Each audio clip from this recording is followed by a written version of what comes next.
And that figure is projected to climb to 353 billion by 2023-24. This figure that you see on your screen here is utter madness, as now it's close to what we spend on education when you look at the budget.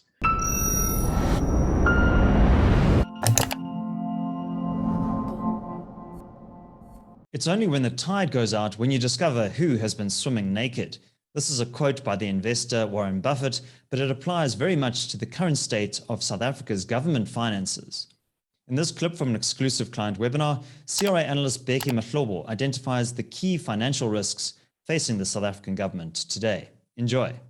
Let's move on to our first section, looking at government finances. What is the state of the fiscus currently in the country? Well, to answer that question, we start off by having a look at the national government finances as a proportion of GDP from 1994 until the projected year of 2024-25. And the picture is quite dire.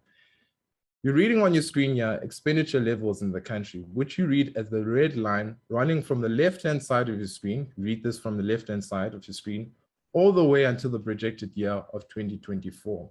And what we see here is quite a staggering picture.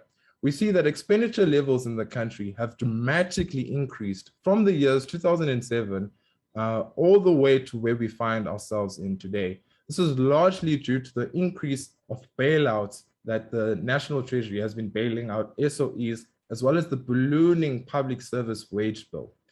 In contrast, revenue has been quite stagnant, coming from revenue levels above that of expenditure levels, and then stagnating behind expenditure levels to where they currently find themselves in today, creating the image which you see on your screen here of a crocodile opening its wide mouth. This will prove to be a challenge for the current financial minister as to how does he then reel in expenditure while trying to increase revenue. Now, the finance minister yesterday stated that SOEs will receive tough love in terms of they will not receive further bailouts. However, that love is not tough enough, as they will still receive loan guarantees. And you will still see if you'll stand firm on this statement in next year's budget speech. Enjoying this analysis? Click here to sign up for our 30-day free trial for more content from the CIA. The difference between government expenditure and revenue is the deficit, which you read on your right-hand axis as the gray line running from 1994 until the recent years. And what we see here is that from the years of which we saw high levels of economic growth between 1994 until 2005, increase in government revenue and declining government expenditure, which resulted in a government surplus, in a budget surplus.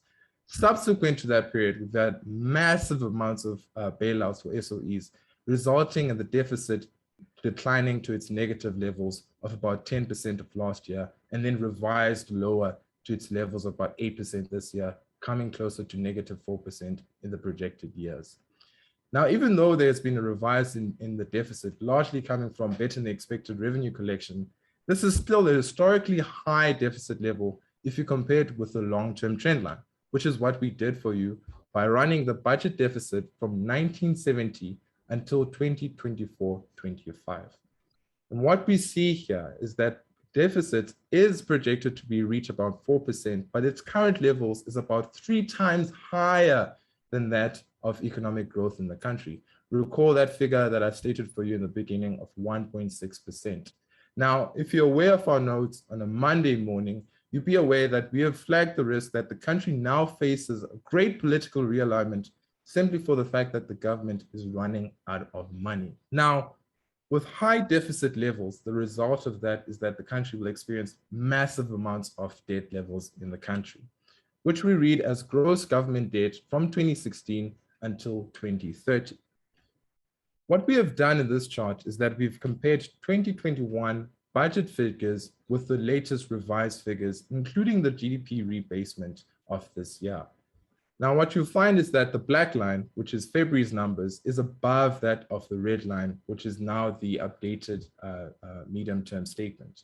You see that the current figures that are now projected are far lower than that of the budget in February.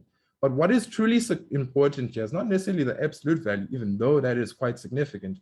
It's rather the trend line, which follows the same trend line that we were on in February, which carries major risk for the country. This effect that you see on your screen here with rising debt levels acts the same way as a household. If you accumulate large amounts of debt, banks will see you as a high risk and charge you a higher interest rate compared to someone that has low interest rates. And we already see this taking form. You're looking at the 10-year government bond yield for selected countries from 2011 until 2021. And the first line that I draw for you on your screen is the South African 10-year bond yield. This is the percentage at which it costs the government to service its debt. And what we see here is quite staggering. When we compare South Africa to other emerging markets, such as Mexico, Brazil, we see that South Africa's yields are higher than that of other emerging markets and extremely higher than that of developed markets. Now, during the past 2 years, we've seen a massive quantum of stimulus around the world, bond purchasing by central banks, as well as the lowering of interest rates, which resulted in huge quantum of money sloshing around Wall Street, as well as the developed world. That resulted in investors investing in emerging market bonds as they were seeking yield, which you can see as this great gap between emerging market bond yields as well as that of developed markets. Now, if you've been taking note this year, a lot of central banks have been talking about tapering as well as increasing interest rates. The result of that is that investors will move away emerging markets, move away from South Africa, Mexico, and Brazil. And the consequence of that is that you will start to see an increase in the 10-year yield, which will result, unfortunately, in debt servicing costs in the country dramatically increasing, which you read as government debt servicing costs from 2005 until 2023-24. Now, current financial year, debt servicing costs is currently projected to be about 271.8 billion, and that figure is projected to climb to 353 billion by 2023-24. This figure that you see on your screen here is utter madness, as now it's close to what we spend on education when you look at the budget. This takes away funds from important items such as that of healthcare, education, as well as that of infrastructure, which a great deal of businesses rely on to carry on their daily activities. Thanks for watching. Clients of the CRA gain access to all of our live webinars, as well as the recordings, which are behind the paywall of our website. If you would like access to these recordings and you're not already a client of the CRA, you can join us on our 30-day free trial. There's a link in the description below. My name is David Ansara. Until next time, take care.